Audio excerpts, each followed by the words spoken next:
दिल्ली चुनाव के नतीजों पर चर्चा करेंगे। पर आज हमारी बातचीत का विषय थोड़ा सा अलग रहेगा। दिल्ली चुनाव पर चर्चा होते हुए भी चुनाव के नतीजे ऐसे क्यों आए, इस पर हम बात नहीं करने जा रहे। आम आदमी पार्टी क्यों हारी, इस पर भी हमें बात नहीं करनी है। भारतीय जनता पार्टी कैसे जीती, इस पर भी बात नहीं करनी है। अगर हमें बात करनी है आज, तो इस बात को लेकर बात करनी है कि 8 फरवरी को नतीजे आ गए, पर इसके बाद भी आज 13 फरवरी तक भारतीय जनता पार्टी उस चेहरे का चयन नहीं कर पाई है जिसको इस सरकार का नेतृत्व करना है। ये महत्वपूर्ण सवाल है। आखिर ऐसी क्या उलझन आन पड़ी है जिसके चलते भारतीय जनता पार्टी फैसला नहीं ले पा रही है। 23 साल के लंबे अंतराल के बाद दिल्ली को जीत पाने में सफल रही। इसके बाद ऐसी उलझन, क्या भारतीय जनता पार्टी को योग्य चेहरा नहीं मिल रहा, या भारतीय जनता पार्टी में इतने अधिक योग्य चेहरे हो रहे हैं जिसके चलते भारतीय जनता पार्टी तय नहीं कर पा रही कि इनमें से किसको मुख्यमंत्री पद का दायित्व सौंपा जाए। या कई राजनीतिक प्रेक्षक इस अनुमान और आकलन के साथ में हैं क्योंकि देश के प्रधानमंत्री और भारतीय जनता पार्टी के सर्वोच्च नेता नरेंद्र मोदी इस समय पर विदेश प्रवास पर है, इसलिए पार्टी इस संदर्भ में फैसला लेने की स्थिति में नहीं। पर जो भी हो, कुल मिलाकर ये जानने में पूरे देश की दिल्ली वासियों के साथ उत्सुकता है कि आखिर भारतीय जनता पार्टी तो कौन से चेहरे पर भरोसा करेगी जो दिल्ली में जन आकांक्षाओं को पूरा करने के लिए मुख्यमंत्री का पदभार संभालेगा। कई नाम हवा में तैर रहे हैं, उन नामों को लेकर बात करते हैं, उलझन पर बात करते हैं, उन नामों के साथ में क्या सियासी समीकरण बैठ रहे हैं, इस पर बात करते हैं। हमारे साथ इस दिलचस्प राजनीतिक चर्चा का हिस्सा बनने के लिए 4 खास मेहमान मौजूद हैं, उनसे आपका परिचय कराएं और इस विषय पर बात करें कि दिल्ली सीएम की रेस कौन सबसे तेज। उससे पहले समय है आज के विचार सूत्र का।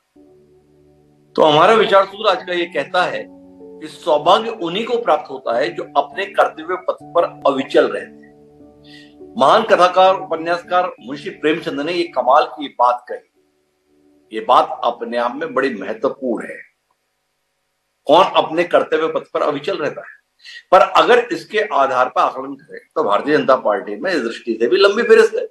प्रवेश वर्मा से लेकर कपिल मिश्रा तक तकरीबन 10 से ऊपर नाम हैं जो भारतीय जनता पार्टी में राजनीतिक प्रेक्षकों के द्वारा मुख्यमंत्री पद के संदर्भ में अनुकूल माने जा रहे हैं। पर भारतीय जनता पार्टी अतीत में लगातार चौंका रही है। मुख्यमंत्री पद के तौर पर जिन लोगों को सबसे दमदार माना जाता है वो सबसे पीछे रह जाते हैं, और जिनके संदर्भ में कोई उम्मीद नहीं होती है, तो एक छत्तीसगढ़ को छोड़ दे अपवाद स्वरूप, तो बाकी सारी जगहों पर तो आजकल भाजपा चौंका ही रही है। चाहे वह मध्य प्रदेश का हो, चाहे वो राजस्थान का हो, चाहे वह हरियाणा का हो, और यहां तक कि महाराष्ट्र में भी देवेंद्र फडणवीस के संदर्भ में बड़े असमंजस के बाद वो नाम तय होता हुआ हमें दिखाई दे रहा है। तो इस बात को अपने जहन में रखते हुए उसके साथ अपनी चर्चा में आगे बढ़ते हैं। हमारे साथ इस चर्चा का हिस्सा बनने के लिए 4 खास मेहमान मौजूद है। हमारे साथ में डॉक्टर ममता त्यागी जी मौजूद है, जो भारतीय जनता पार्टी पूरे देश को उलझन में डाले हुए है या खुद उलझन में है, उस भारतीय जनता पार्टी का पक्ष रखने के लिए डॉक्टर ममता त्यागी हमारे साथ। हमारे साथ में गौरव सिंह जी हैं, प्रवक्ता है आम आदमी पार्टी के। केजरीवाल तो हार गए, पर केजरीवाल जी की जगह आएगा कौन? आतिशी जी जीत तो गई है पर मुख्यमंत्री के दौड़ से बाहर हो गए, उनकी जिम्मेदारी संभालेगा कौन? गौरव सिंह जी के आकलन में भी हमारी दिलचस्पी है। हमारे साथ प्रभात कुमार जी हैं, जो इस बात से बहुत खुश है हम भले ही नहीं जीते पर केजरीवाल और आम आदमी पार्टी को सबक सिखाने हमारे साथ हैं। और इन सबके बीच तटस्थ राजनीतिक प्रतिक्रिया देने के लिए वरिष्ठ पत्रकार प्रेम कुमार जी भी हमारे साथ हैं। चर्चा की शुरुआत डॉक्टर ममता त्यागी जी से करते हैं। ममता जी, जानने में दिलचस्पी यही है, योग्य का अभाव है या योग्य लोगों की इतनी भीड़ हो गई है कि पार्टी तय नहीं कर पा रही है?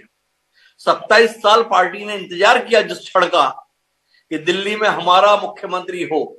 जब जनता ने फैसला कर लिया, 5 दिन होने को आए हैं, एक बैठक तक ना बुला सके अभी तक विधायकों की कि विधायक तय कर ले हमारा नेता कौन हो। ऐसी क्या उलझन है?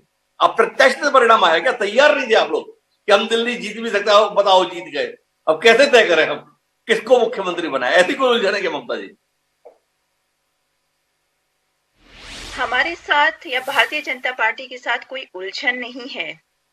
सिर्फ कोई भी निर्णय लेना है कि हाँ, कोई भी निर्णय अगर लिया जाए तो सोच समझ कर लिया जाए, किसी भी जल्दबाजी में ना लिया जाए और हमारे पास ना योग्य चेहरों की कमी है, ना प्रतिभाओं की कमी है, ना नेताओं की कमी है। भारतीय जनता पार्टी में हर एक व्यक्ति अपने देश के लिए राष्ट्र प्रथम की इच्छा के साथ काम कर रहा होता है। वो कभी किसी पद की लालसा के लिए काम नहीं कर रहा होता। इसीलिए आपको भारतीय जनता पार्टी में जब मुख्यमंत्री के चेहरे सामने आते हैं, नाम सामने आते हैं, तो बहुत ज्यादा आश्चर्य होता है कि ये कहां से चेहरा आ गया।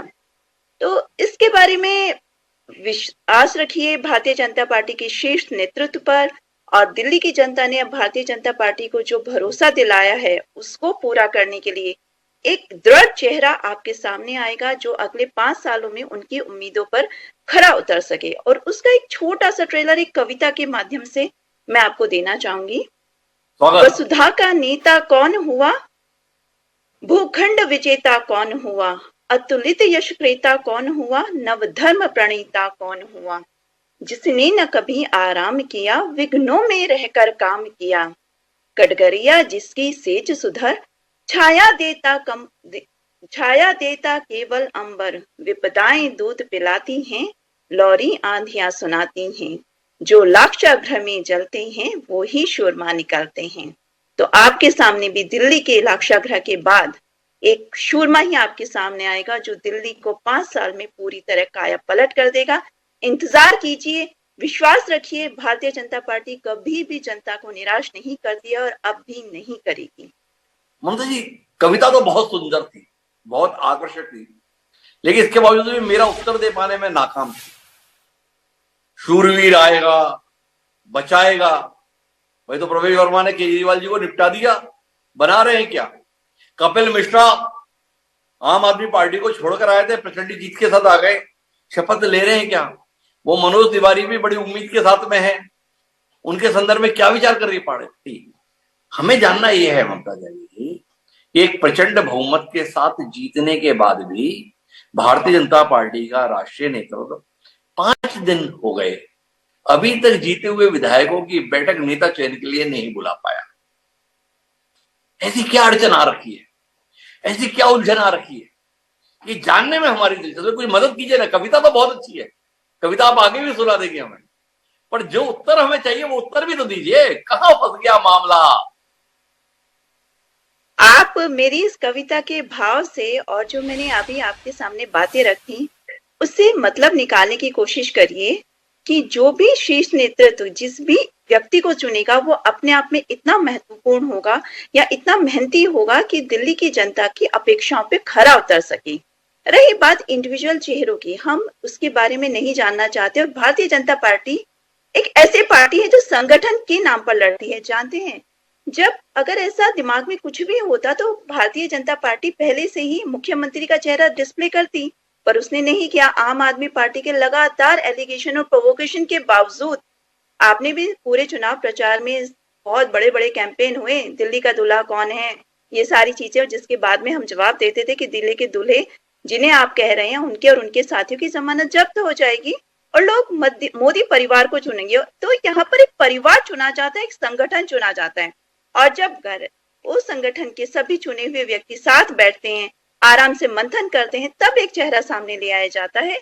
इसलिए इसमें स्पेकुलेशन लगाना कि प्रवेश वर्मा जी होंगे, मनोज तिवारी जी होंगे, मेरे हिसाब से उसमें बेकार की अपनी एनर्जी वेस्ट करना है, उस पर नहीं ध्यान दिए जाने की जरूरत है। जो भी हमारी पार्टी है, एक अनुशासित पार्टी है, हमारा शीर्ष नेतृत्व, हमारे एमएलए चुने हुए विधायक जो कुछ भी चुनेंगे वो फाइनली एक डिसीजन होगा और इसे हमारी पार्टी के सभी लोग पूरी तरह एक्सेप्ट करेंगे, क्योंकि हमारे यहाँ ये माना पहले तो एक तो ये स्पष्ट करो, आप विधायक वाकई चुनेंगे, एमएलए चुनेंगे, दिल्ली का मुख्यमंत्री कौन होगा? वाकई ऐसा है? लोग तो बोल रहे हैं भारतीय जनता पार्टी के सर्वोच्च नेता माननीय नरेंद्र मोदी जी अभी विदेश यात्रा पर हैं, इसलिए वो बता नहीं रहे हैं किसको बनना है, इसलिए नहीं हुआ है। हम तो मान रहे थे मोदी जी और अमित शाह जी मिलकर तय करते, ज्यादा ज्यादा जोड़ लो तो नड्डा जी करते हैं। आप तो नई बात बता रही। चुने हुए विधायक इतने अधिकार संपन्न हो गए, वो तय कर रहे हैं। आपने देखा नहीं, वो राजस्थान में राजनाथ जी ने एक पर्ची निकाली थी, वसुंधरा जी को पकड़ाई थी, विधायकों को कहां मौका मिला था? वो हमने देखा मध्य प्रदेश में भी, वहां पर भी मनोहर लाल खट्टर जी गए थे, वो मोहन यादव की पर्ची ही दी गई थी। दिल्ली की पर्ची कब आ रही है? सही सही बताइए ना, आप तो हमें बहला रही हैं। विधायक चुनेंगे, वाकई विधायक बैठ के बातें करते हैं। आप एक परिवार को समझने की कोशिश करिए। जैसे हम लगातार कहते हैं मोदी परिवार, घर में जब किसी का बड़ा बुजुर्ग होता है या सारी चीजें होती हैं तो सब लोग मिल बांट के या मिल के तय करते हैं कि हाँ ये हो सकता है, या 10 या 11 नाम आगे कर दिए जाते हैं कि यह 10 या 11 नाम हैं जिनको हम फाइनली आगे भेज रहे हैं। जब हमारे घर का बड़ा आएगा उनकी सहमति से फाइनल निर्णय लिया जाएगा। तो ये तो बहुत ही सिंपल सी बात है, इसमें कुछ भी ऐसा नया नहीं है कि मैं कुछ नई भाषा बोल रही हूँ। हमारे यहाँ पर देखा जाए तो एक ग्रुप मतलब नामों का समीकरण तय किया जाता है कि हाँ 8 या 10 नाम है या 11 नाम है, इनको हम आगे फॉरवर्ड करते हैं और इसके बाद इनमें से एक नाम फाइनल हो जाएगा। और ये बहुत ही कॉमन सी बात है, डिसिप्लिन है कि हाँ बड़े लोग आके डिसाइड करते तो उसमें कोई चलिए ऐसी मैं बड़ी गौरव जी के पास जाऊं उससे पहले आप एक मदद कर दीजिए। बड़ी मुश्किल से आप मेरी मदद करने के लिए तैयार हुए। एक नाम तो आपने नहीं बताया, और आपने कहा कि 10 नाम 11 नाम हैं जिनमें से कोई एक नाम तय होगा। वो 10-11 नाम का तो खुलासा कीजिए ममता जी, कौन से हैं जिनमें से तय होगा? कहां तक पहुंच गए आप लोग? अभी आप मैं मोटे मोटे कुछ कुछ नाम अगर बताते जाऊं तो आपको लगेगा कि अगर एक दो नाम भी भूल गए कि वो चीफ मिनिस्टर बन गए थे, आपने वो 10 नाम बोल दिया, 11वां नाम नहीं बोला, तो इसलिए मैं उस बारे में कुछ नहीं कहना चाहूंगी। और अगर हम इसमें अपनी माथापच्ची करें तो मेरा मानना यह है कि उस समय की बर्बादी है। आपकी पार्टी 5 दिन से इसी पे माथापच्ची कर रही है, वो समय की बर्बादी थी। हमने 1 घंटे के कार्यक्रम में बातचीत कर ली तो आपको हमारे समय की चिंता हो गई। थोड़े अपने पार्टी के नेताओं की भी तो समय की चिंता कीजिए ममता जी। लेकिन मैं गौरव जी के पास चलता हूं। गौरव जी समझ पा रहे होंगे कि भाजपा जो जी जान से जुटी थी आम आदमी पार्टी को सत्ता से विमुख करने के लिए, अरविंद केजरीवाल आतिशी को इस मुख्यमंत्री पद से बाहर करने के लिए, हालात बन गए गौरव जी। पर अभी भी कार्यवाहक मुख्यमंत्री के तौर पर आतिशी चल रही है। क्या कहते हैं गौरव जी, कहां उलझ गई भाजपा? आप समझ पा रहे हैं क्या क्या चल रहा है भाजपा में? निगाह तो रखते होंगे आप, कि आंख मूंद लिया आप, चलने दो भाजपा में जो होना है, हमें क्या ध्यान देना है? हिमांशु जी, सबसे पहले आपको नमस्कार, सभी दर्शकों को मेरा नमस्कार। आप देखिए, इतना क्लियर मैंडेट दिल्ली की जनता ने दिया है। ऐसा कुछ नहीं रखा कि कुछ सीटें कम है या कुछ ऊपर नीचे ने किसी से बात करना है और यह जोड़ तोड़ जो पूरे देश में करते हैं उनको इसकी जरूरत है, ऐसा तो कुछ है नहीं। लोगों ने बहुत क्लियर मैंडेट बीजेपी को दिया है। हमको दिल्ली के लोगों ने मात्र 2% इन लोगों से वोट कम दिया, लेकिन सीटों के मामलों में उन्होंने पूरी क्लैरिटी रखी है कि बीजेपी का मुख्यमंत्री बनेगा। उसके बावजूद आज 7 दिन के करीब होने को आ गए और इनको अभी मुख्यमंत्री का चेहरा ये लोग डिसाइड नहीं कर पा रहे। ये लोग चीख चीख के कहते हैं कि गांधी परिवार कांग्रेस का मुख्यमंत्री डिसाइड करता है। पूरे देश में चर्चा हो रही है कि चूंकि प्रधानमंत्री जी अमेरिका गए हुए हैं इसीलिए दिल्ली में मुख्यमंत्री नहीं बन रहा। तो होगा क्या कि फिर से ये एलजी के जरिए ही क्या दिल्ली को दोबारा चलाएंगे? क्योंकि इन्होंने जो पार्लियामेंट में कानून बनाया हुआ है उसके हिसाब से तो एलजी दिल्ली के मालिक हैं, तो इन्हें मुख्यमंत्री बनाने की बहुत ज्यादा जरूरत भी नहीं है। लेकिन इतना लंबा टाइम लग रहा है बनाने में, जिसकी वजह से दिल्ली की जनता ने सफर करना स्टार्ट कर दिया है। आप देखो, आज हमारे अस्सी जी ने एक प्रेस कॉन्फ्रेंस भी की और हमने एक लंबी शिकायतों की लिस्ट दिखाई कि किस तरीके से दिल्ली में लंबे लंबे पावर कट लगने स्टार्ट हो गए हैं। अब दिल्ली में कहने को सरकार नहीं है, क्या लोगों ने वोट नहीं करा? क्या लोगों ने कोई कंफ्यूजन रखा? लोगों ने क्लियर वोट किया है, उसके बावजूद इन लोगों ने अपना एक मुख्यमंत्री चुनने में इतना टाइम ले रहे हैं और जिसकी वजह से दिल्ली की जनता सफर कर रही है। आप देखिए, इसकी मेन वजह एक दूसरी क्या है हिमांशु जी? एक तो है कि प्रधानमंत्री मोदी जी अमेरिका चले गए हैं, वो इन सब लोगों को यहाँ छोड़ के। अब दूसरी वजह है कि इन लोगों में बड़ी गुटबाजियां हैं अंदर, 10-10 जी लोगों के गुट बन गए हैं और इनमें झगड़े हो रहे हैं बहुत अनाप शनाप। और ये सब एक दूसरे को, वो कह रहा है ये मुख्यमंत्री बनेगा तो मैं ये कर दूंगा, वो कह रहा है ये मुख्यमंत्री बनेगा तो मैं ये कर दूंगा। तो इनमें बहुत झगड़े हो रहे हैं अंदर खाने। और इनमें ये जो कह रहे थे कि सत्ता का लालच नहीं है, सत्ता के लालच में इनमें झगड़ों का बुरा हाल है और जिसकी वजह से ये मुख्यमंत्री डिसाइड नहीं कर पा रहे। बड़ा इशू ये है कि इन्होंने दिल्ली के लोगों से जो वायदे किए हैं कि भाई पहली कैबिनेट में ही हम 2500 रुपए अपनी माताओं बहनों को क्लियर करेंगे और मार्च से पहले वो 2500 रुपए उनके खाते में आने स्टार्ट हो जाएंगे। तो दिल्ली के लोग तो यही सोच रहे हैं कि भाई 2500 रुपए अगले महीने से पहले पहले हमारे खाते में आना स्टार्ट होंगे। तो जब एक मुख्यमंत्री बनाने में इनको इतना टाइम लग रहा है तो ये योजनाएं ये कैसे इंप्लीमेंट करेंगे, इस पे दिल्ली के लोगों को बड़ा शक होने लगा है अभी से। और जैसा प्रधानमंत्री जी ने कहा था कि जितनी योजनाएं केजरीवाल जी की हैं उन सबको कंटिन्यू करा जाएगा, तो हमें तो पूरी उम्मीद है कि ये सारी योजनाएं हमारी कंटिन्यू करेंगे। ये फ्री बिजली, फ्री पानी, फ्री बस यात्रा, फ्री बुजुर्गों को तीर्थ यात्रा, और जो बुजुर्गों का फ्री इलाज, फरिश्ते स्कीम, जो एक्सीडेंट के लोग होते हैं उनका प्राइवेट अस्पताल में फ्री इलाज, ये सारी योजनाएं हम तो यही उम्मीद कर रहे हैं कि बीजेपी कंटिन्यू करेगी। लेकिन बिजली के जिस तरीके से लंबे लंबे पावर कट लग रहे हैं अभी से, इसको देख के बड़ी शंका दिल्ली के लोगों के मन में हो रही अरे है। गौरव जी एक बात बताओ, भाजपा उलझन में वो तो बात ठीक है, पर आपसे दो सवाल है मेरे। आपके अनुसार दिल्ली में मुख्यमंत्री का पद किसको मिलना चाहिए? आप मुख्य विपक्षी दल हैं, भाजपा में कौन से चेहरे के लिए आप नैतिक रूप से मानते हैं कि किसको मुख्यमंत्री होना चाहिए? एक, ये तो हुआ आपका मानना, और दूसरा आप महसूस क्या करते हैं, लेकिन बनाएंगे ये इसको। दो सवाल है आपसे। आपके अनुसार होना तो ये चाहिए, पर होने की उम्मीद इसकी, इसके संदर्भ में कोई आकलन? गौरव जी मजे हुए प्रवक्ता है आप, कुछ तो विचार कर रहे होंगे। हमारे हिसाब से तो इनके पैरामीटर पे रमेश बिधूड़ी जी सबसे ज्यादा गालियां देते थे। अब वो बेचारे तो चुनाव हार गए। ये गालियां देख के जिस तरीके से अपना मुख्यमंत्री चुनाव करते हैं, तो बिधूड़ी जी तो चुनाव हार गए। वैसे उनको ही अगर ये बना दें तो ज्यादा आप लोग कोई चकित मत होइएगा।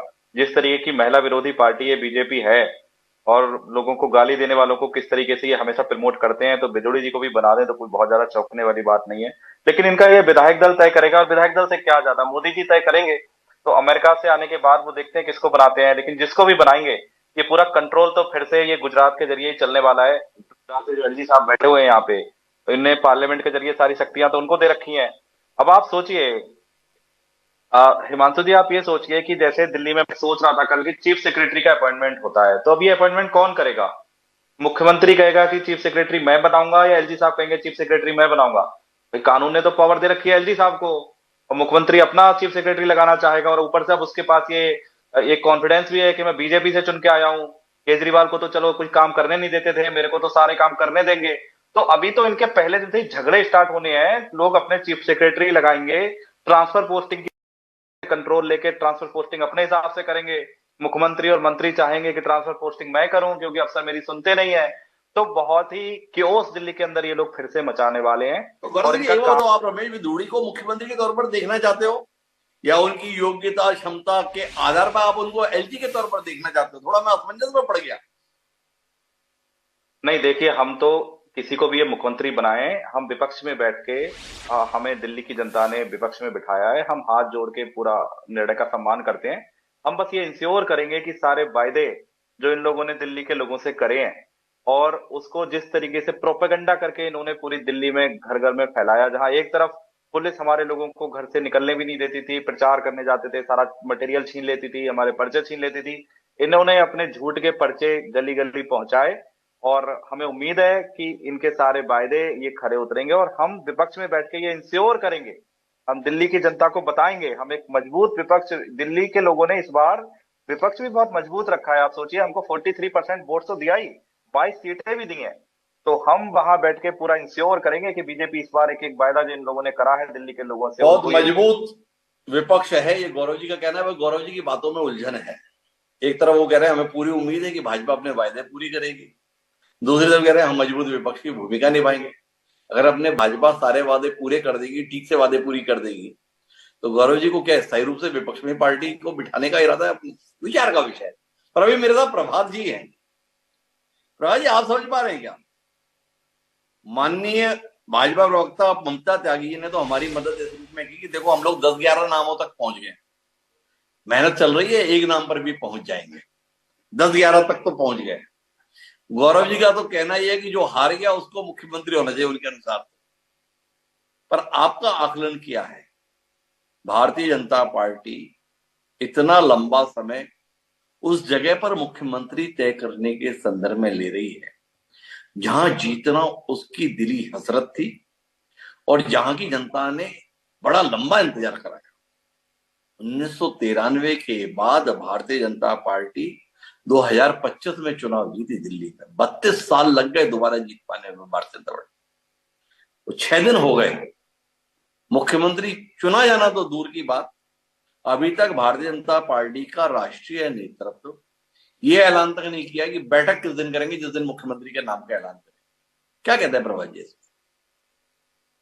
हिमांशु जी, आप बड़े ही मजे हुए और सधे हुए पत्रकार हो, तो आपके प्रश्न में ही आपने अपने उत्तर रखे। आपका प्रश्न था कि मुख्यमंत्री कौन बने, और आप आगे जब आपने उस दृष्टांत को रखा कि 93 से लेकर के आज तक नहीं आ पाई भाजपा, क्यों नहीं आ पाई? आपके प्रश्न का उत्तर उसी जगह पे छिपा हुआ है। 5 वर्षों के अंदर 1993 से 98 तक इन्होंने 3 मुख्यमंत्री बदले। तो ये तो इनका ट्रैक रिकॉर्ड, ये कंफ्यूज है, दिल्ली को लेकर के ये कंफ्यूज रहते हैं, इनके पास है ही नहीं नेता। अच्छा, हमारे गौरव भाई कह रहे थे मजबूत विपक्ष दिया है, तो मैं छोटी सी टिप्पणी करना चाहूंगा। 67 सीट दिल्ली की जनता ने इनको दिया out of 70, 62 seat out of 70। जब ये रो रहे थे, जब ये सत्ता में थे, तब तो ये मजबूत नहीं दिखते थे, ये रोते रहते थे। अब विपक्ष में इनकी क्या मजबूती दिखेगी? तो ये तो दिल्ली की जनता को समझ है। अब आपने ममता बहन हमारी कविता की बात कर रही थी, तो आपकी अनुमति से जिनकी कविता का को उद्धृत कर रही थी, राष्ट्रकवि रामधारी सिंह दिनकर की रश्मि रथी की पंक्तियां ये सुना रही थी, मैं उन्हीं की दो पंक्ति रखता हूं। दिनकर ने कहा था कि श्वानों को मिलता दूध भात, भूखे बच्चे इठलाते हैं, माँ की गोदी में जाड़े की रात बिताते हैं। मैं ऐसा क्यों कह रहा हूं? ग्लोबल हंगर इंडेक्स का एक सर्वे है 121 देशों का, उसमें हमारा नंबर, हिमांशु जी बड़े ही शर्म के साथ कहना पड़ रहा है, 101वां है। हमसे नीचे पाकिस्तान है 99वें नंबर पे, बांग्लादेश, नेपाल, श्रीलंका। हम एशिया के अंदर सिर्फ अफगानिस्तान का नंबर 109वां है, जिसकी स्थिति आपने अभी देखी है, प्लेनों में लटक लटक के लोग जा रहे थे, वो तालिबान वाला चक्कर है। हम कहां खड़े हैं ये समझने की आवश्यकता है। अभी भारतीय जनता पार्टी की प्रवक्ता महोदया कह रही थी कि हम तय कर लेंगे 10 एक नामों। आप तय करने वाली होती कौन? तय तो विधायक करेंगे ना, बिल्कुल आपकी पार्टी से जीते हैं, और मैंने उसी दिन आपको साधुवाद भी दिया था। लेकिन तय करना लोकतंत्र के अंदर चुने हुए जनप्रतिनिधि का काम है। ये जो पर्चियां निकालती हो आप बाबा बागेश्वर वाली, ये लोकतंत्र का हिस्सा नहीं है ममता बहन। लोकतंत्र का मतलब लोगों ने अपने प्रतिनिधि चुने और वो प्रतिनिधि मिलकर के मुख्यमंत्री का चुनाव कर। मोदी जी कहे वही सही, ये लोकतंत्र का हिस्सा नहीं हो सकता। अच्छा, खुशी सबसे बड़ी आश्चर्य की बात हिमांशु भाई, भारतीय जनता पार्टी अपने राष्ट्रीय अध्यक्ष तक का चुनाव नहीं कर, वहां भी थोपती है चीजों को। तो वो क्या ही करेगी लोकतंत्र में यकीन, और क्या ही आप आशा करते हो कि मुख्यमंत्री। अब ठीक, एक बात गौरव जी से मैं सहमत हूं, एक बात, जो भारतीय जनता पार्टी का चाल चरित्र चेहरा, उसमें गौरव भाई ने ठीक कहा, जो सबसे ज्यादा गालियां बक, सबसे ज्यादा महिलाओं का अपमान कर, सबसे ज्यादा जो अभद्र भाषा का प्रयोग करे, वो भारतीय जनता पार्टी में सबसे ज्यादा उसकी कोडिंग होती है, सबसे नंबर 1 पे होता है। वो चुनाव हार गए गौरव भाई, एक प्रक्रिया ये भी है कि हारने के बाद मुख्यमंत्री बनाया जा सकता है।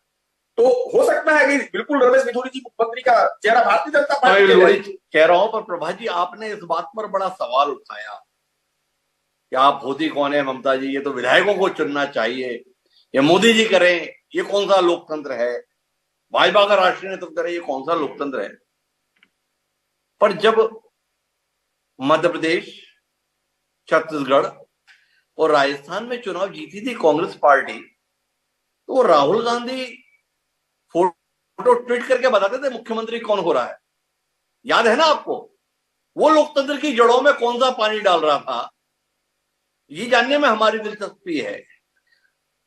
माननीय राहुल गांधी ट्वीट और कोर्ट के माध्यम से देश को बता रहे थे, मैंने इसको मुख्यमंत्री का दायित्व सौंपा है, चाहे वो कमलनाथ हो, चाहे वो अशोक गहलोत हो, चाहे वो भूपेश बघेल हो। मौके कम मिल रहे हैं आजकल कांग्रेस को तय करने के, पर तय तो माननीय राहुल गांधी ही कर रहे हैं, गांधी परिवार ही कर रहा है। उनका तय करना लोकतंत्र की मजबूती के लिए, और भाजपा के राष्ट्रीय नेतृत्व के द्वारा तय करना लोकतंत्र पे कुठारा का, दोनों चीजें कैसे हो जाती है प्रभात जी? नहीं, यहाँ पर मैं आपको क्लियर कर रहा हूं कि हमने राजस्थान का चुनाव माननीय अशोक गहलोत जी के चेहरे पे लड़ा। वो हमारे चेहरे थे, कमलनाथ जी हमारे चेहरे थे, हाँ भूपेश बघेल जी हमारे उस वक्त उतने चर्चित चेहरे नहीं थे। लेकिन आपने तीनों चुनावों की बात करी और हमारे विधायकों की बैठक हुई, विधायकों ने नाम प्रस्तावित किया, उस पर मुहर लगी और फिर केंद्रीय नेतृत्व ने उसकी घोषणा की। ये नहीं है कि केंद्रीय नेतृत्व घोषणा करते और विधायकों की मुहर बाद में लगी। माफ कीजिएगा प्रभा जी, फिर तो आपकी पार्टी से ज्यादा जानकारी मेरे पास में है। किसका चयन किस तरीके से हुआ, उसका एक एक दृष्टांत खींच के रखूंगा। आप बता रहे हैं अशोक गहलोत हमारे चेहरे थे, सचिन पायलट इतने दर्द और तकलीफ के साथ ऐसे ही जिंदगी गुजारे क्या? वो ज्योतिरादित्य सिंधिया इसी दर्द के साथ में पार्टी से निकल गए क्या? चुनाव अभियान समिति के प्रमुख हुआ करते थे। माननीय सचिन पायलट 5 साल तक प्रदेश कांग्रेस अध्यक्ष के तौर पर पसीना बहाए थे, आज तक उनको शिकायत है इस बात की। फसल मैंने बोई, मैंने बड़ी की, काट के गहलोत ले गए। बड़ा दर्द है प्रभा जी, थोड़ा अपने नेताओं के संदर्भ में पता कीजिएगा। पर बहरहाल मेरे पास में वास्तविक बातचीत के लिए प्रेम कुमार जी हैं, जिनसे मुझे चेहरों पर बात करनी है। क्या कहते हैं? मैंने ममता जी से भी ये सवाल किया था, प्रेम जी, भाजपा किस उलझन में है? चेहरे बहुत ज्यादा हैं इसलिए उलझन में है, या चेहरे तो बहुत हैं पर जिसको मुख्यमंत्री का पद संभालना चाहिए उसके लायक कोई महसूस नहीं हो रहा है, इसलिए उलझन में है। प्रभा जी ने बड़ी अच्छी बात कही, 1993 में जीते तो थे, पर 5 साल में 3-3 मुख्यमंत्री देने पड़े, और 3 मुख्यमंत्रियों के चलते ऐसी नौबत आना पड़ी कि 27 साल तक विपक्ष में पड़े रहे। क्या देख रहे हैं? प्रवेश वर्मा, सतीश उपाध्याय, कपिल मिश्रा, विजेंद्र गुप्ता, रेखा गुप्ता, आशीष सूद, मरवा, सिरसा, नाम तो बहुत दे रहे हैं, पर दिल्ली के संदर्भ में भी भाजपा इतने असमंजस में, ऐसे अनड़ने में क्यों? जी शुक्रिया द्विवेदी जी। हाँ, वैसे तो बहुत समय के बाद ये दृश्य बन रहे हैं जब बीजेपी में दावेदारों के नाम खुल करके मीडिया में सामने आ रहे हैं, वरना पहले तो ये था कि जिनके नाम मीडिया में आ गए वो तो मुख्यमंत्री हो ही नहीं सकता। ये मुझे बहुत लंबे समय के बाद दिख रहा है कि बड़ी निडर होकर के मीडिया उन नामों को रख रहे हैं, और नेता दरअसल निडर हैं जो अपने नामों को आने दे रहे हैं और कोशिश करके नाम डलवा भी रहे हैं। ये स्थिति में बदलाव है।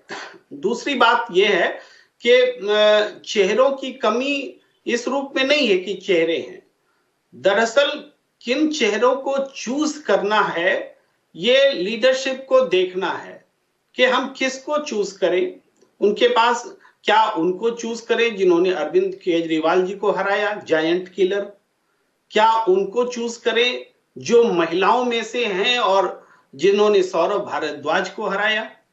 क्या उनको चूज करें कि पूर्वांचली पर जो सबसे ज्यादा चर्चा हुई और आगे बिहार का चुनाव है तो पूर्वांचली से किसी को चुना जाए ताकि बिहार के चुनाव को भी साधा जा सके? और उसी में चूंकि आगे की रणनीति आम आदमी पार्टी की एक मात्र सरकार बची है पंजाब में, तो क्या एक ऐसा चेहरा दिया जाए जो पंजाब की पॉलिटिक्स को प्रभावित कर सके? ये सब एंगल है जहां से कि चेहरे चुने जाने हैं। तो अब नेतृत्व, ये एक बात और है कि इस बार के चुनाव में उग्र हिंदुत्व का नारा लेकर के चुनाव बीजेपी नहीं जीती है, या नफरत वाला स्लोगन भी नहीं लेकर आई थी। तो इसलिए वैसे चेहरे जो उग्रता के लिए जाने जाते रहे हैं, जैसे मान लीजिए जायंट किलर प्रवेश वर्मा ही हुए, तो क्या उनको छोड़ करके, चूंकि शैली बदली है बीजेपी के चुनाव लड़ने की, बिना नफरत की भाषा के वो ये चुनाव जीती है, तो क्या इसी पैटर्न को बढ़ाएंगे? तो ऐसे में प्रवेश वर्मा या कपिल मिश्रा जैसे नाम हट और छट जाते हैं। तो कुल मिलाकर के हमें महिला, पूर्वांचली, ये 2 फैक्टर सबसे ज्यादा लगते हैं जिस पर बीजेपी जा सकती है। मतलब अगर मूल्यांकन करें तो चूंकि हम 3 विषयों पर बात करते हैं। भारतीय जनता पार्टी एक तीर से कई निशाने साधने की कोशिश करती है, और पिछले 1 दशक में ऐसा है कि अधिकांश मौकों पर ये कोशिशें सफल भी हो जाती हैं। 3 स्थितियां दिखाई देती है प्रेम जी, आप सुधीर पत्रकार हैं तो शायद इसे विस्तार दे पाए। एक, जाट मतदाताओं की नाराजगी। जाट समुदाय भारतीय जनता पार्टी से अमूमन नाखुश रहा है।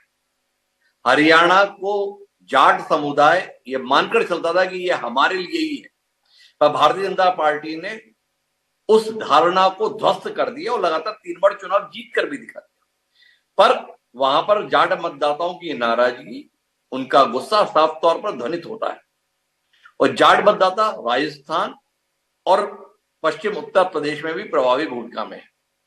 क्या आप दिल्ली के संदर्भ में जैसी जाट बहुल सीटों पर भाजपा ने सफलता हासिल की, ऐसे में केजरीवाल को हराने वाले प्रवेश वर्मा की कोई संभावना दिखते हैं? एक सवाल। बिहार सामने है और पूर्वांचल अरविंद केजरीवाल के बयान के चलते विषय बन गया था, जिसे भाजपा ने लपक लिया। नरेंद्र मोदी का जीत के बाद भाजपा मुख्यालय पर भाषण के दौरान पूर्वांचल पर विशेष स्नेह बरसता दिखाई दिया। क्या पूर्वांचल की महत्ता के मद्देनजर, जब निकट में बिहार उसके बाद उत्तर प्रदेश में चुनाव है, आप कपिल मिश्रा या मनोज तिवारी के लिए कोई संभावना देखते हैं? और तीसरा पहलू, पंजाब में तमाम कोशिशों के बावजूद भी भाजपा राय बराबर भी स्थान नहीं पा रही।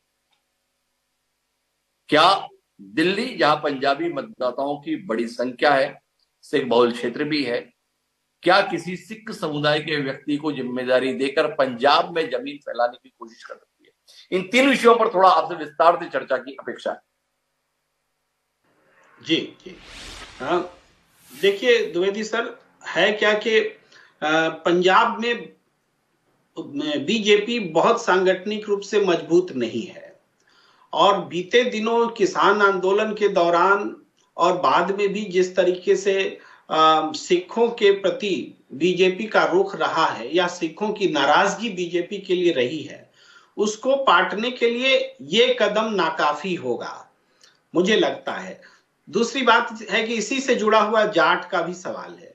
जाट भी किसान आंदोलन से जुड़े रहे, फिर भी जब उन्होंने 3 कृषि कानून को बीजेपी ने वापस लिया तो उत्तर प्रदेश में उन्होंने एक तरह से जाट मतदाताओं को साध लिया, जयंत चौधरी जी को भी जोड़ करके। तो अब जाट मतदाता बहुत ज्यादा बड़ा फैक्टर नहीं है कि उनको मनाया जाए, और दिल्ली का मुख्यमंत्री अगर प्रवेश वर्मा बनते हैं तो सिर्फ जाट की वजह से नहीं बनेंगे, उनकी और भी काबिलियत है, वो भी वजह हो सकती है। लेकिन इसके साथ साथ बीजेपी को देखना है कि निकट भविष्य में क्या हम करने जा रहे हैं। अभी तुरंत आपको कहीं भी, चाहे राजस्थान या उत्तर प्रदेश में चुनाव नहीं होना है कि जाट पर फोकस करेंगे। पंजाब के चुनाव में थोड़ा वक्त है, उससे पहले बिहार का चुनाव है, और बिहार का चुनाव महत्वपूर्ण है।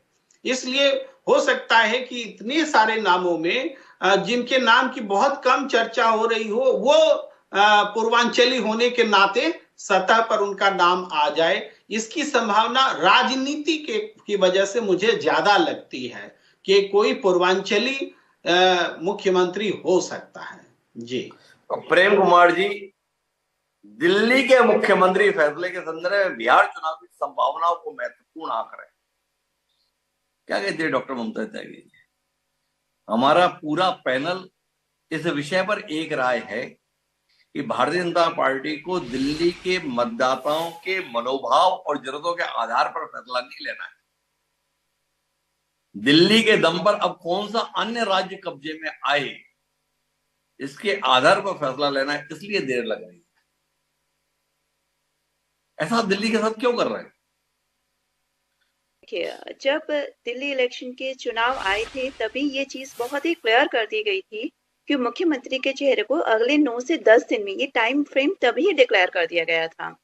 अगर आपने सुना हो तो ऐसा नहीं है कि न्यूज में भी आया था कि अगले 9 से 10 दिन में मुख्यमंत्री के चेहरे पे मोहर लग जाएगी। कोई भी बड़ी पार्टी जब आगे कोई चुनाव आ रहा होता है तो डेफिनेटली ये नॉर्मल सी बात है कि उसको कंसिडर करेगी, उसके लिए दिमाग में रहेगा कि हम आगे की रणनीति कैसे बनाई जाए, इसमें कोई दो राय नहीं है। और ये शीर्ष नेतृत्व तो हो सकता है इस बारे में सोचे और कंसिडर भी करें। लेकिन मैं बस एक छोटा सा जवाब यहाँ पर आम आदमी पार्टी और कांग्रेस को देना चाहूंगी कि ये दोनों लोग लगातार कुछ बोल रहे थे, तो हमारी भी इच्छा होती है एटलीस्ट उसका जवाब दे दिया जाए। जरूर। आम आदमी पार्टी वो पार्टी है जो दूसरा सीएम यानी अतिशी जी जब चीफ मिनिस्टर बनी तो उन्हें एक टेम्पररी सीएम कहलाया गया। भारतीय जनता पार्टी जो पूरी तरह से संवैधानिक रूप से चलती है, सबसे इन दोनों पार्टियों की अपेक्षा अगर देखा जाए तो हमारे यहाँ फिर भी चीजों को प्रॉपर्ली इलेक्ट किया जाता है, डिस्कशन होता है कि कौन क्या कर सकता है। लेकिन जहां एक महिला मुख्यमंत्री बने और उसे एक टेम्पररी सीएम करके ये कह दिया जाए कि उनका कोई वजूद नहीं है, तो ये किसी लायक नहीं बचते उस बारे में बात करने की। रही बात कांग्रेस की, कांग्रेस तो पूरी तरह से एक परिवार के ही इर्द गिर्द घूमती है। वहां तो जो जितना बड़ा चाटुकार वो उतना ही बड़ा नेता और उतना ही बड़े उसकी पार्टी में अहमियत बढ़ जाती है। दूसरी बात, इन्होंने बात की थी अभी देश के डेवलपमेंट की। कांग्रेस पार्टी और उसके कार्यकर्ताओं के साथ में क्या होता है, जैसे घोड़े की आंखों के आगे ब्लिंकर लगाया जाता है ना, कि उसे आसपास का कुछ नहीं दिखना चाहिए। जो गांधी परिवार दिखाए सिर्फ उतना ही दिखना चाहिए। हमारी मेडिकल लैंग्वेज में उसे टनल विजन भी कहते हैं। टनल विजन का मतलब होता है जो दिखाया जा रहा है आपको सिर्फ वही देखना है, वही बोलना है। उसके अलावा ग्लोबली क्या चीजें हो रही नहीं, सिर्फ वो डाटा जो उनके फेवर में जाए उसे पकड़ो, उसे कोट करो। अब आते हैं मैं आपके जवाब पर।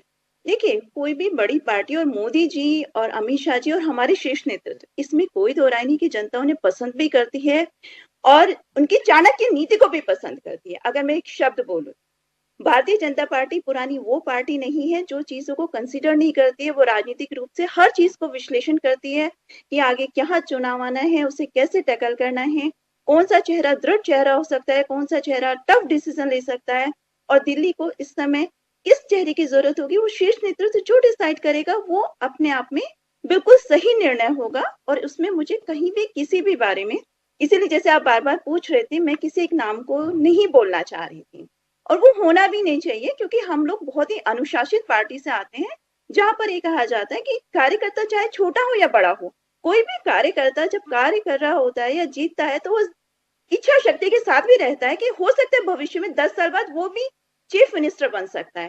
क्योंकि हमारे यहाँ कोई हियरार्की नहीं चलती है, चीजें बहुत ही डिसिप्लिन वे में चल। बस इतना कहना चाहूंगी आपसे।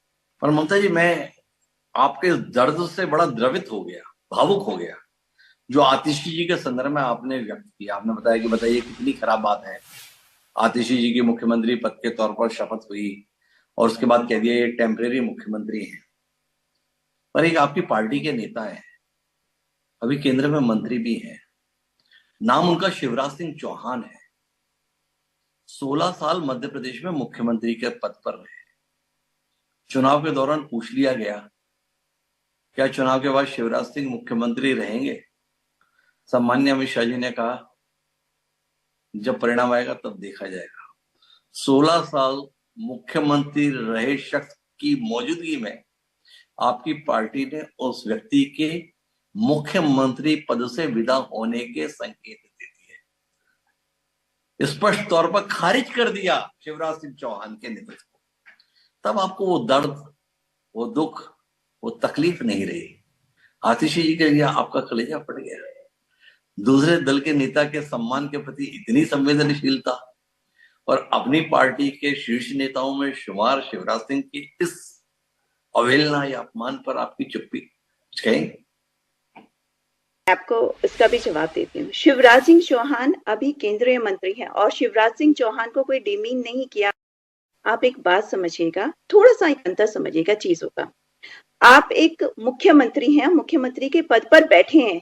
कभी शिवराज सिंह चौहान जी को कभी मुख्यमंत्री बने बने ये कह दिया गया है कि आप टेम्परेरी चीफ मिनिस्टर हैं। दोनों चीजों की गहराई अगर गौर से देखा जाए तो अंतर भी है दोनों में।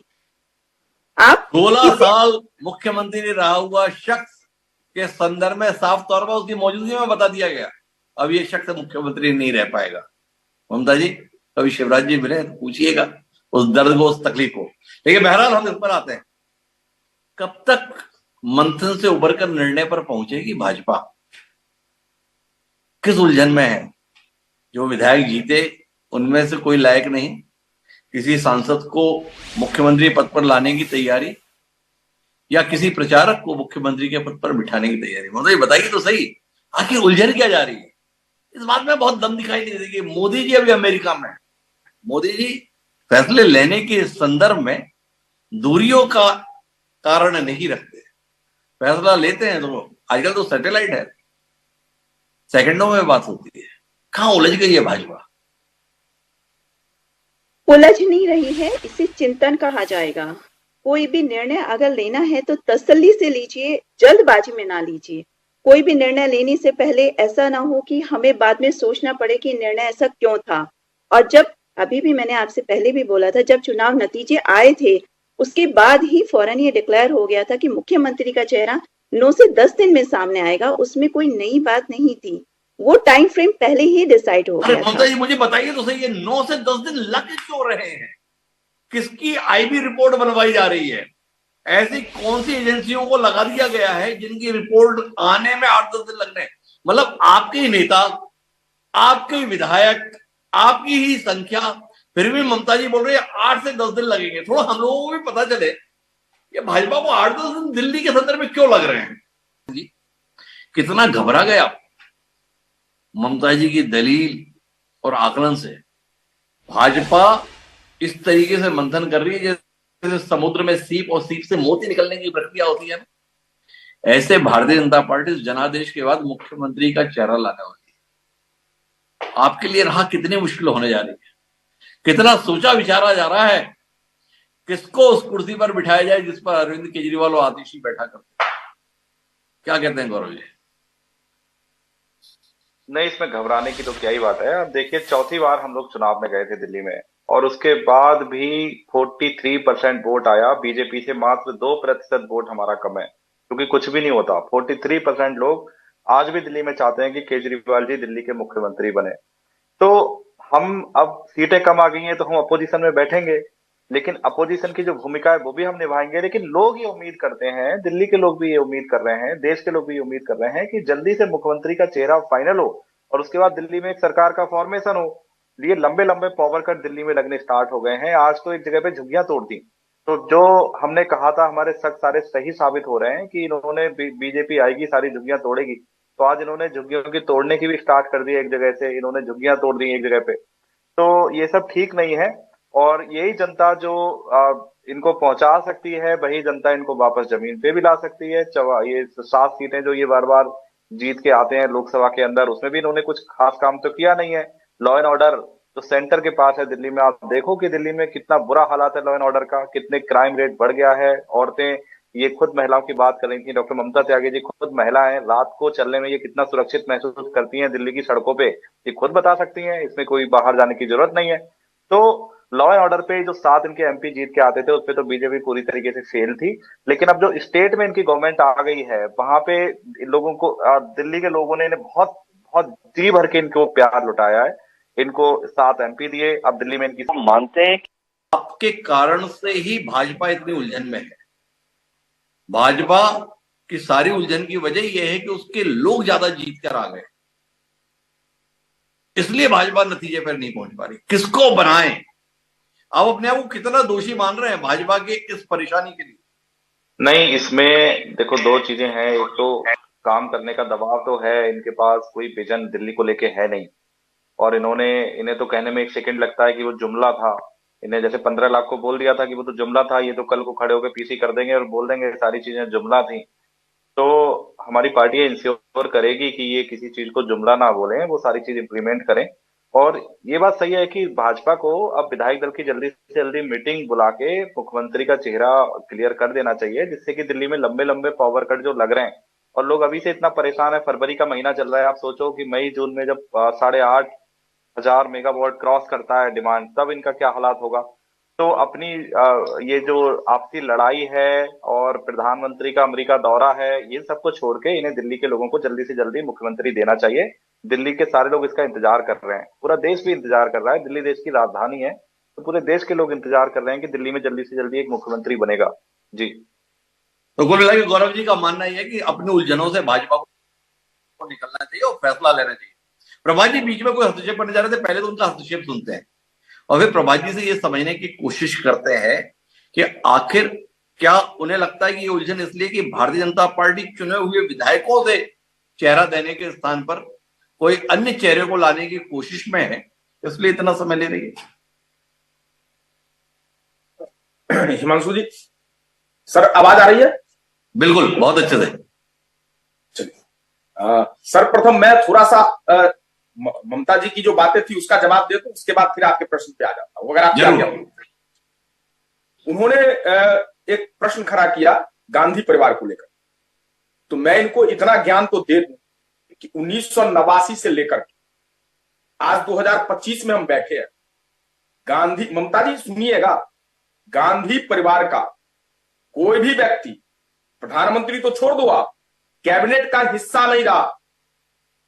ये समझने की आवश्यकता है आपको, और ये आपको समझ में नहीं आएगी, क्योंकि अब आते हैं परिवारवाद। तो देख लो एक बार गूगल करके, हो सकता है आपको गूगल में दिख जाए कुछ चीजें।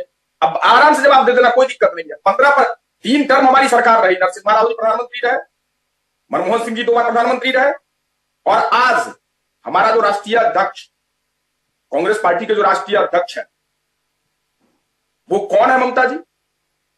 गांधी परिवार से आते हैं क्या? और रही परिवारवाद की बात, तो मैं तो ठोक के कहता हूं हमें परिवारवादी, क्योंकि परिवार होना जरूरी है। परिवार होने से ही आपको परिवार का दर्द समझ में आता है। अगर भारतीय जनता पार्टी के कुछ नेताओं का परिवार होता तो ममता बहन बुरा मत मानना, कुंभ में जो अकारण कुव्यवस्था के कारण लोग मरे ना, उनके परिवार के दर्द को समझा जाता। जो बेरिया और हथकड़ियां लगा के यूएसए से लोग आ रहे हैं ना, उनके परिवार के दर्द को समझा जाता। इसलिए परिवार शब्द को आप इतना छोटा मत आंको। भगवान शिव का भी परिवार था, भगवान राम का भी परिवार था, हमारी तो देव परंपरा रही है परिवारों। तो मैं तो ठोक के कहता हूं कि हमें परिवारवादी हूं। अब आते हैं आपके प्रश्नों पे। भ्रष्टाचार की बात कर रही थी आप,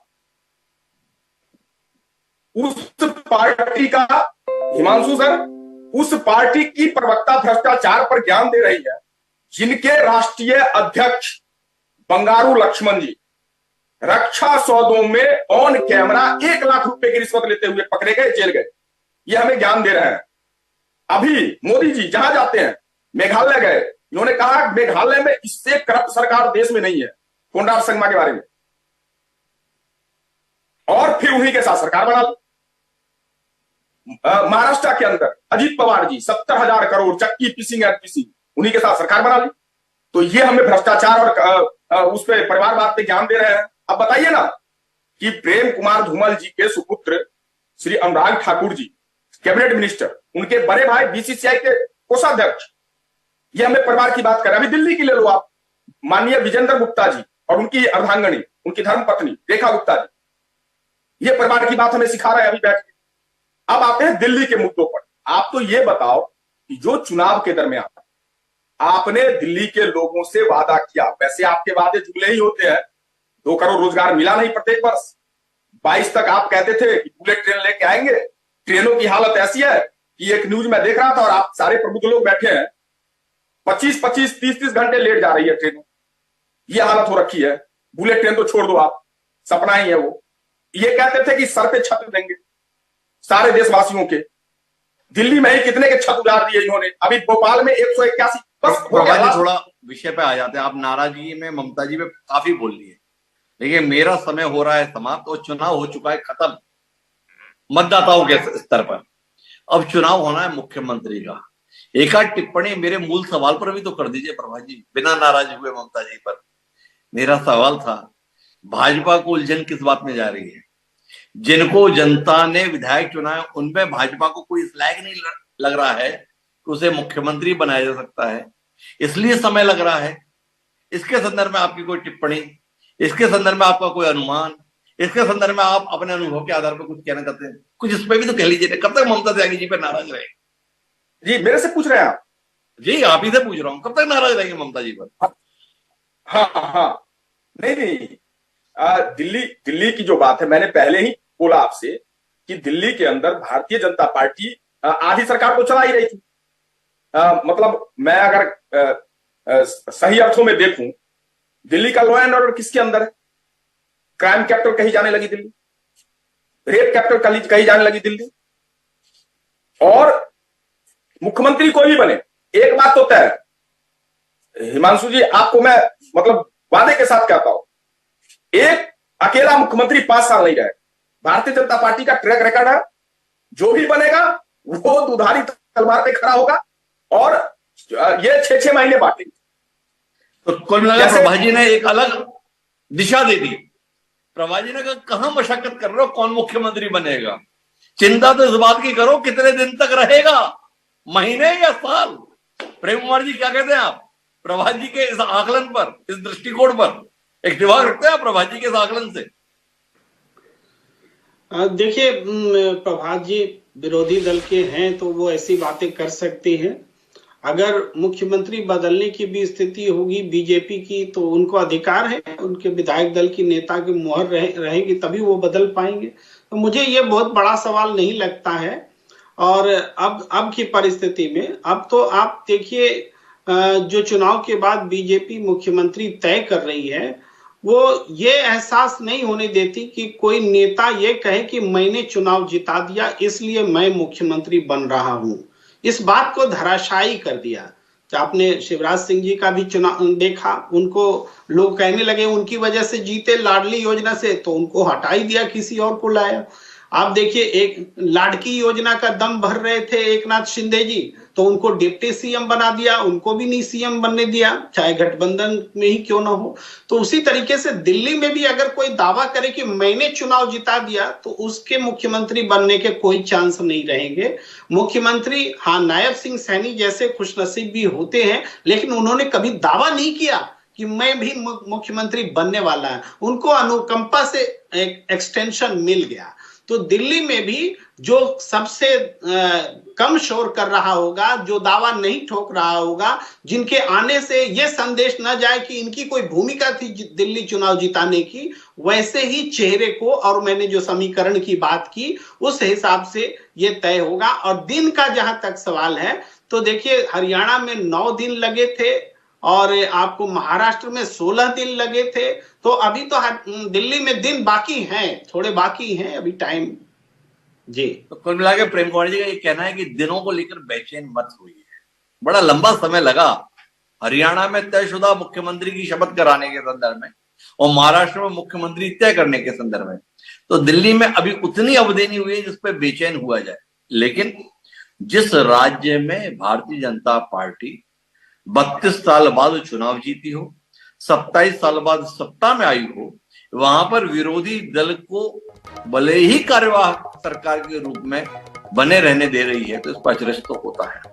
क्या भारतीय जनता पार्टी अपने चुने हुए विधायकों में से ही किसी को मौका देगी, या चुने हुए विधायकों में से किसी को भी इस योग्य नहीं पा रही है, इसलिए इतना समय लगा रही है? ये सवाल है। बेहतर होगा कि भारतीय जनता पार्टी का शीर्ष नेतृत्व इस मुद्दे पर निर्णय पर पहुंचे और दिल्ली की जनता को उसका चुना हुआ नेता सामने ला कर दे। हमारी शुभकामनाएं उस चेहरे के लिए जिस पर भी भाजपा का नेतृत्व और भाजपा के विधायक भरोसा करते हैं। आप सभी मेहमानों का धन्यवाद इस राजनीतिक चर्चा का हिस्सा बनने के लिए। समय है अब आज के शेर का। तो इन हालात पर हमारा आज का शेर कुछ यूं है कि किसी को घर से निकलते ही मिल गई मंजिल, किसी को घर से निकलते ही मिल गई मंजिल, कोई हमारी तरह उम्र भर सफर में रहा। अहमद फराज ने ये जो बात कही थी, यह भाजपा के उन तमाम हसरतधारी लोगों के ऊपर मुफीद है जो मुख्यमंत्री पद हासिल करने की इच्छा रखते हैं, मंशा रखते हैं। देखें किसको मंजिल मिलती है और कौन एक बार फिर सफर में ही बना रहता है। हमारी शुभकामनाएं सारे दावेदारों के लिए। और समय है अब इजाजत का, मुझे दीजिए इजाजत। सोमवार को फिर मिलेंगे नई चर्चा में, तब तक के लिए